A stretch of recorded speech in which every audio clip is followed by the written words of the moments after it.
Ұшақ ұшты, қазақ ұшты бауырлар. Сезем білем, қайғы арты ауырлар.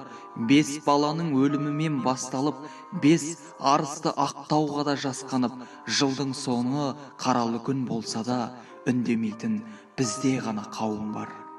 Әке кетті, өсиетін айта алмай, қыздар кетті, жігіт кетті, сүйгеніне қайта алмай, ана кетті, бала қалды жетім боп, жылайды кеп, ащы дауыс айқайлай. Бегайырға бекер мінді демейік, бұл өлімнің ақиқатына сенейік. Халық болып, бауыр болып ағайын, қолдан келсе көмегімізді берейік.